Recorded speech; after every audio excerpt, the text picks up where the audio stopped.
आपको याद होगा गुरु तेग बहादुर जी महाराज और गुरु गोविंद सिंह जी महाराज के जीवन में भी एक बात सामने आती है।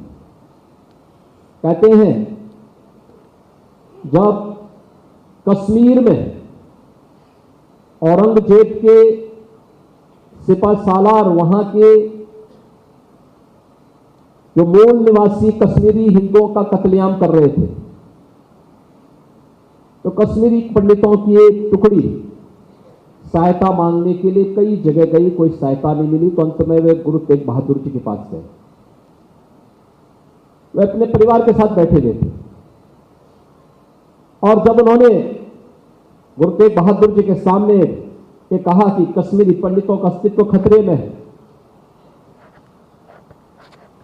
आप कुछ करिए, तो गुरु तेग बहादुर जी ने कहा कि हां, इन आक्रांताओं का जवाब देने के लिए कोई बड़ा बलिदान चाहिए,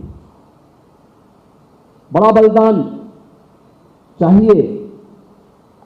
कश्मीरी हिंदू देखता रहे उसने किसका बलिदान चाहिए, हम तो मारे ही जा रहे हैं।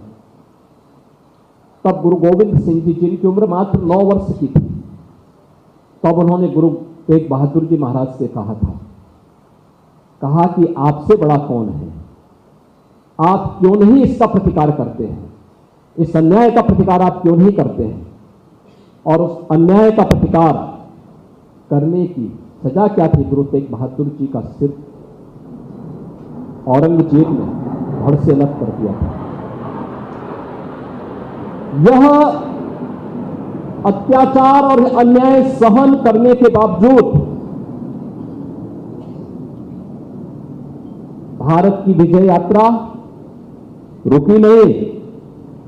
गुरु तेग बहादुर जी महाराज, गुरु गोविंद सिंह जी महाराज का स्मरण हर भारतीय करता है, लेकिन औरंगजेब या उसके किसी आक्रांता को कोई भी भारतीय सम्मान नहीं देता है, क्योंकि विदेशी आक्रांता थे, एक गुलामी के प्रतीक थे, भारत को रौंदने के लिए आए थे और भारत उन्हें कभी सम्मान नहीं दे सकता है। एक सच्चा भारतीय इन आक्रांताओं को कभी सम्मान नहीं दे सकता है।